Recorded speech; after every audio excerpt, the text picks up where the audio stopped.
Mais uma vez, vou falar agora sobre antidepressivos, só que vou falar sobre uma categoria muito mais utilizada na prática clínica, bastante popular, pela questão do perfil de efeitos colaterais satisfatório, pela questão do risco que é menor, né? São medicamentos que a gente tem uma maior margem de segurança em relação tanto à prescrição quanto ao manejo.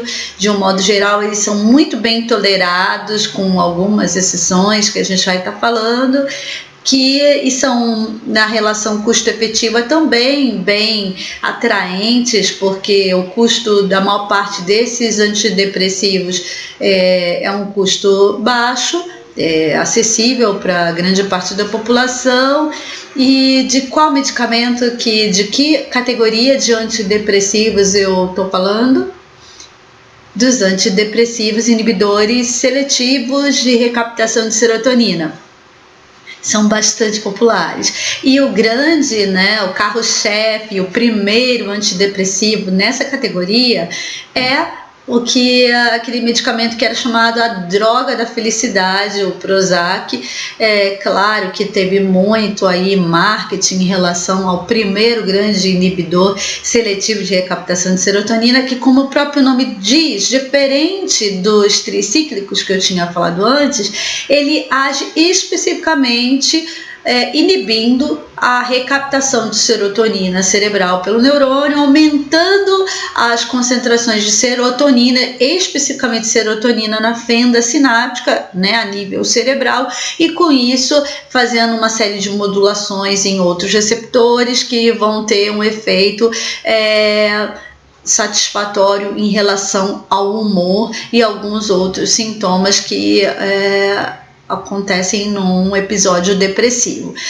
Apesar de a gente estar falando em drogas antidepressivas, a gente sabe que tanto os tricíclicos que eu tinha falado no vídeo anterior, como os antidepressivos que eu vou falar agora, seletivos de recaptação de serotonina, eles não são só antidepressivos. Então esse nome está um pouco incorreto. Eles também têm ações antipânico, a gente usa no transtorno de pânico, no transtorno de ansiedade generalizada, no transtorno do obsessivo compulsivo, em alguns quadros de fobia, a gente prescreve e tem um bom resultado.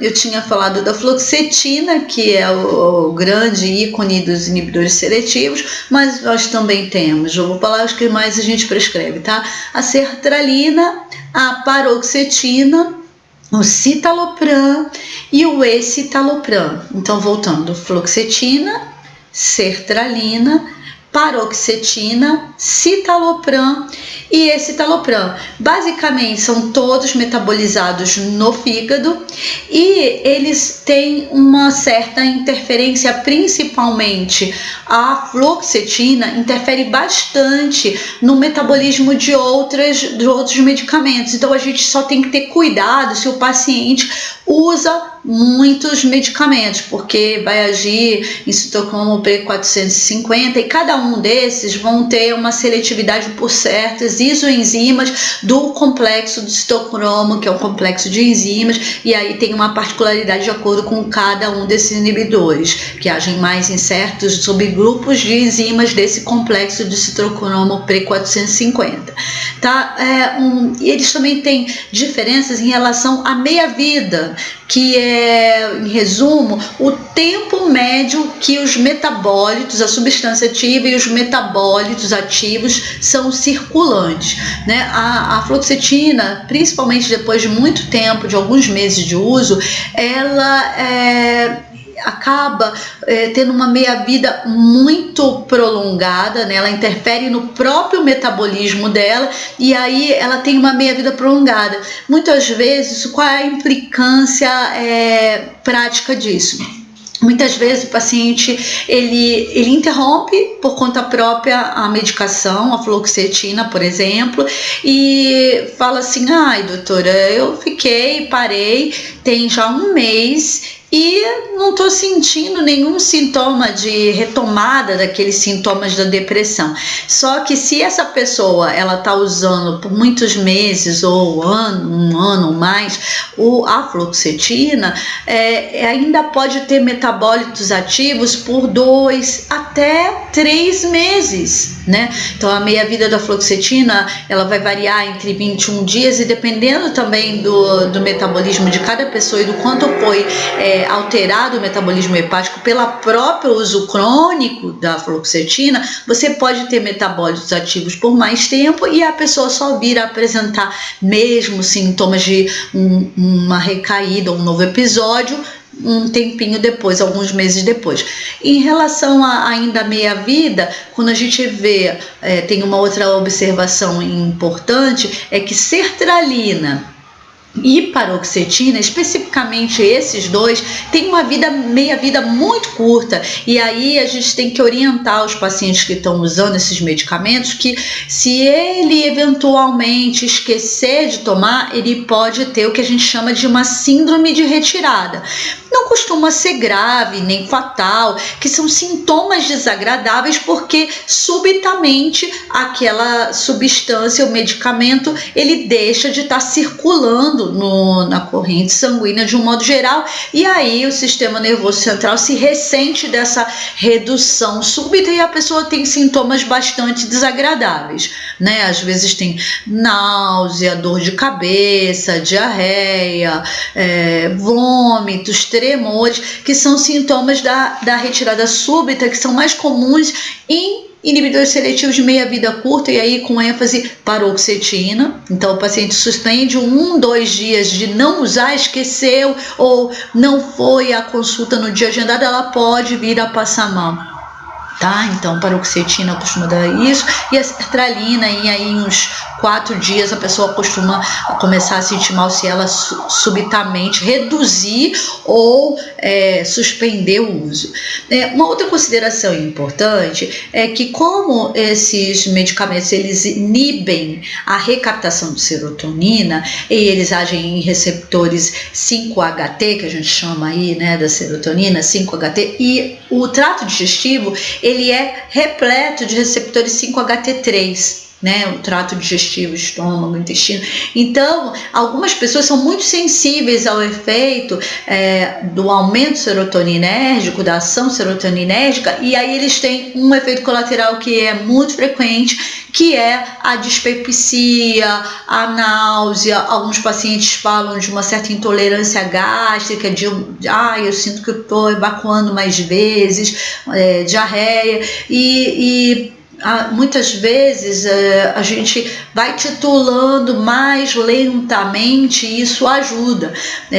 Já se sabe que, por exemplo, os inibidores seletivos são muito usados como agente antipânico, e aí eu vou falar, por exemplo, da fluoxetina, porque tem na formulação gotas, e para pacientes com transtorno de pânico, isso a literatura já fala, a gente tem que começar com doses menores. Enquanto na depressão eu vou a partir de 20 miligramas de fluoxetina, por exemplo, né? Se é um quadro de depressão moderada, eu sei que eu vou chegar aí provavelmente aos 40 miligramas, 60 miligramas para um caso moderado para grave.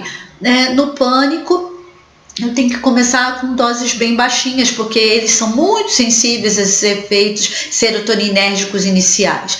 Pacientes também com inibidores seletivos podem falar nas primeiras semanas, a serotonina pode ser um pouco ativadora em alguns pacientes, ter uma ação mais ativadora, e os pacientes se queixarem de dor de cabeça. Tem pacientes que ou de inquietude, agitação.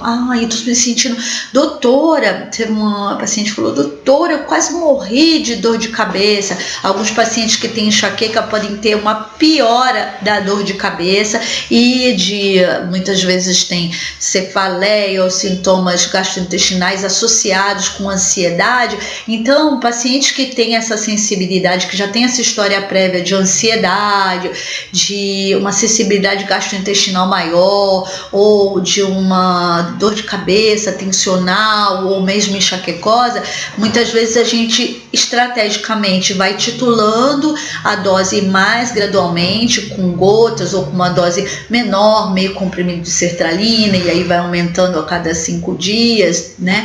Para o paciente ter uma tolerabilidade melhor, e muitas vezes a gente dá doses baixas, já alertando que é só no início do tratamento, de benzodiazepínicos, como, por exemplo, o clonazepam, né, que tem uma meia-vida longa. Muitas vezes no início do tratamento da depressão, principalmente quando tem comorbidade com sintomas ansiosos, eu dou só nessa fase inicial benzodiazepínicos, até que os inibidores seletivos tenham um efeito, que é depois de 4 semanas que a gente começa a ver se vai ter uma resposta ou não inicial ao inibidor seletivo.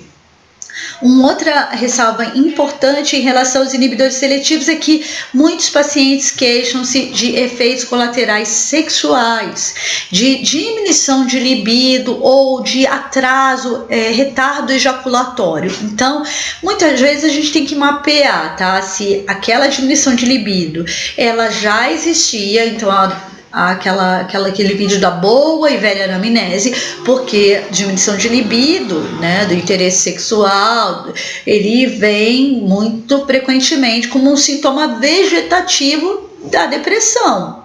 Então eu tenho que mapear se isso já existia previamente ou se começou a partir do uso de inibidor seletivo, e aí eu vou ter que avaliar, né, o benefício, o prejuízo do uso daquele inibidor seletivo, tá bom? Muitos pacientes não tinham efeito colateral, não tinham diminuição de libido e começam a ter usando fluoxetina ou usando paroxetina. Alguns pacientes homens são muito sensíveis ao efeito de paroxetina, né, diminuição de retardo da ejaculação, não se beneficiam do sildenafil, do Viagra, porque a questão não é um déficit de ereção, mas sim uma diminuição de libido. Tem alguns estudos falando do ginkgo biloba, só que em doses muito altas para tratar isso. E quando o paciente ele tem uma resposta muito boa, quer dizer, você foi progredindo a dose, mas aí ele começa a ter esses efeitos colaterais, mas o paciente praticamente teve uma recuperação teve uma resposta quase que de 100% com a fluoxetina ou com a sertralina. Muitas vezes a gente tenta dar a trazodona, a nefazodona não comercializa mais no Brasil. A gente dá a trazodona, que é o Donarém, que muitas vezes neutraliza o efeito colateral sexual, ou faz uma associação com bupropiona, que a bupropiona é uma outra categoria de antidepressivo, que eu vou falar, que não dá efeito colateral sexual e às vezes reverte, de certo modo, o efeito colateral sexual, ou muitas vezes, quando não responde a essas medidas, a gente troca para outra categoria de antidepressivo. Em relação a outros efeitos colaterais, tremores, alguns pacientes se queixam, como eu falei, da dor de cabeça, e esses são os efeitos colaterais mais frequentes dos inibidores seletivos. É muito importante a gente fazer os ensaios de tratamento de depressão, no caso aqui eu estou focando no tratamento da depressão, que são ensaios de 4 a 6 semanas. Quando eu falo ensaios, o que eu estou querendo dizer? O paciente deve usar de uma maneira regular aquela medicação, naquela dose, você checa a adesão e observa o uso por 4 semanas. Houve alguma melhora todo aquele cortejo de sinais e sintomas da síndrome depressiva, do humor, da energia, da capacidade de planejamento, da atenção, da concentração, dos pensamentos de ruína e do humor, do sono, que geralmente é o último parâmetro a melhorar. O paciente está tendo uma melhora de todos aqueles sinais e sintomas da síndrome depressiva. De 0 a 10, a gente até pergunta o quanto que ele autoavalia, e o familiar também avalia concretamente. A gente tenta tangibilizar essa melhora, porque um grande erro da avaliação do tratamento tratamento medicamentoso é não tentar tangibilizar o quanto de melhora o paciente teve ou não usando aquela medicação. E basicamente é isso que eu queria dizer. As doses terapêuticas vão variar de acordo também com a gravidade. Quadros mais graves eu vou precisar de doses maiores, para fluoxetina até a dose máxima de 80 miligramas, né? A cada 4, 6 semanas eu avalio se está respondendo, está melhorando, mas ainda está muito prejudicado, eu vou aumentando para o nosso objetivo, que é restaurar o funcionamento mais próximo do anterior, quando a pessoa não tinha o episódio depressivo, né? E aí eu vou aumentando a cada 4, 6 semanas a dose do medicamento até a dose máxima dele, ou até ele ter efeitos colaterais que sejam indesejáveis ou insuportáveis, e aí eu tenho que repensar a medicação, ou eu vou dar algum medicamento para neutralizar os efeitos colaterais, ou eu vou trocar a medicação. Basicamente é isso. Coloquem suas dúvidas, com certeza tem muito a ser dito, e eu espero que esse vídeo tenha sido bastante útil para vocês. Deem os seus feedbacks. Um abraço e até o próximo vídeo.